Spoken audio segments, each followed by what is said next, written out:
வணக்கம். இன்னைக்கு மனிதனுடைய மூளையில் நடுப்பகுதியில் அமைந்திருக்கிற அரிசி அளவு மட்டுமே இருக்கக்கூடிய ஒரு சிறிய நாளமில்லா சுரபியான பீனியல் கிளாண்ட பத்தி பார்க்க போறோம். இந்த பீனியல் கிளாண்ட் தாங்க மெலட்டோனின் அப்படிங்கிற ஹார்மோனை உற்பத்தி பண்ணுது.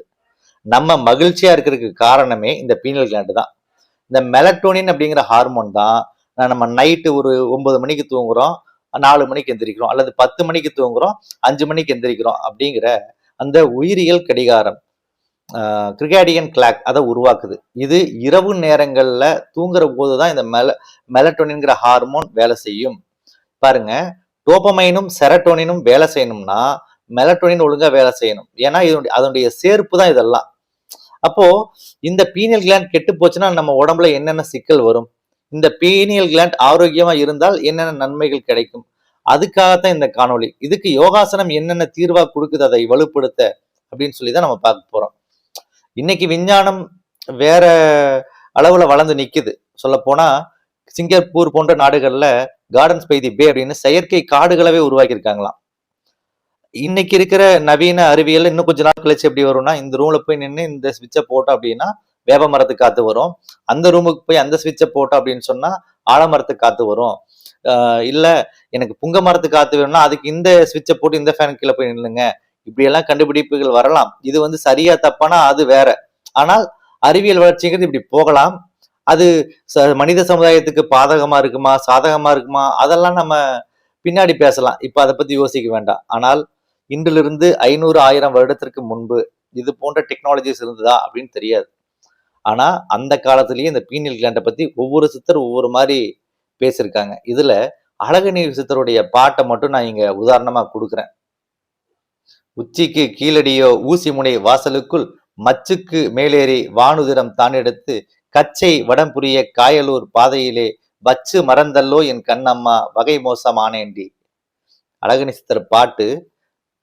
உச்சிக்கு கீழே ஊசி முனை வாசல், மச்சுக்கு மேலே, மச்சுனா மேல் தானே, மச்சு வீடுன்னு பேசுறோம் இல்லையா, மேல். இன்னைக்கும் எங்க இருக்குன்னு சொல்றாங்க பீனியல் கிளாண்ட்? மூளையின் நடுப்பகுதியில் அரிசி அளவு இருக்கிறது. எங்க சொல்றாரு? உச்சிக்கு கீழ் ஊசி முனை வாசல் மச்சுக்கு மேலேறி பீனியல் கிளாண்ட தான் சொல்றாங்க. அவங்க அதை அமிர்தம் சுரக்குதுன்னு சொன்னாங்க. இன்னைக்கு நம்ம அதை டிஎம்டின்னு சொல்றோம். ஸோ எது எப்படியோ இதை பத்தின விரிவான பதிவுகள் அடுத்தடுத்த பதிவுகளை நான் போடுறேன். ஆனா இந்த பதிவுடைய நோக்கம் பீனியல் கிளாண்ட் ஒழுங்கா வேலை செய்யணும். அந்த பீனியல் கிளாண்ட் ஒழுங்கா வேலை செய்யறதுக்கு என்னென்ன சுவாச பயிற்சிகள் உதவுது, இதைத்தான் நம்ம பார்க்க போறோம். இந்த பயிற்சி, இந்த காணொலியுடைய தொடர்ச்சியா ஒரு 3 சுவாச பயிற்சிகளை மட்டும் நான் உங்களுக்கு சொல்றேன். இந்த 3 சுவாச பயிற்சிகளை செய்வதன் மூலமாக உங்கள் மூளை சூடு குறையும், நல்ல தூக்கம் வரும். மூளை சூடு குறையும், நல்ல தூக்கம் வரும், இதய படபடப்பு சமனாகும்.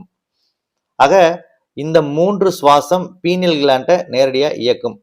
இதை செஞ்சு பாருங்க. செஞ்சு பார்த்துட்டு உங்க உடம்புக்கு எப்படி செட் ஆகுதுன்னு சொல்லுங்க. அதுக்கப்புறம் இன்னும் சில சுவாச பயிற்சிகளையும் நம்ம சொல்றோம். ஏன்னா இந்த பயிற்சியை செய்யறதுக்கு கை காலை நீட்டி வளைக்க வேண்டிய அவசியம் இல்லை. மூக்கு வழியா காத்து இழுக்கிறோம், மூக்கு வழியாவே காத்தை விடுறோம். அது எப்படி இழுக்கணும், எப்படி விடணும் அப்படிங்கிறது தான் இந்த பதிவுல நம்ம பார்க்க போறோம். ஆழ்ந்த வயிற்று சுவாசம். அமைதியான இடத்துல உட்கார்ந்துட்டு முதுகு நேரா இருக்கிற மாதிரி வச்சுக்கோங்க. ஒரு கைய உங்க மார்பின் மேல வைங்க, இன்னொரு கைய வயிற்று மேல வைங்க. தோள்களை தளர்த்திட்டு கண்ணை மெதுவா மூடுங்க. மூக்கு வழியா மெதுவா 5 வினாடி காத்த உள்ள இழுங்க. மார்பு உயராம வயிறு மட்டும் வெளியே நல்லா விரியணும். மூக்குல காத்து இழுக்கிறப்போ 1ல இருந்து ஒரு 5 செகண்ட் காத்து அடக்குங்க. அதுக்கப்புறம் ரொம்ப டைட்டாலாம் அடக்க வேண்டாம். அதுக்கப்புறம் இயல்பான வகையில மூக்குல அல்லது வாயில காத்த வெளியே தள்ளுங்க. மெதுவா 6ல இருந்து 10 வினாடி வரைக்கும் அந்த நேரத்தை எடுத்துக்கங்க. இப்போ வயிறு உள்ள போகணும். மெதுவா வயிறு உள்ள போகும்.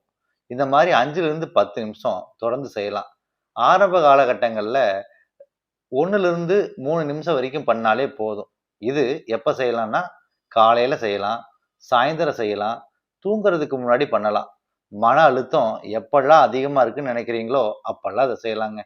இது மன அழுத்தத்தை தடுத்து பதற்றத்தை குறைக்க உதவும். இதய துடிப்பு மற்றும் சுவாச வேகத்தை அமைதிப்படுத்த உதவும். நுரையீரலின் செயல்திறனை மேம்படுத்த உதவும். தன்னியக்க நரம்பு மண்டலத்தில் ஓய்வு நிலையை அதிகரிக்க இது உதவும். உடல் மற்றும் மன அமைதியை மேம்படுத்தும்.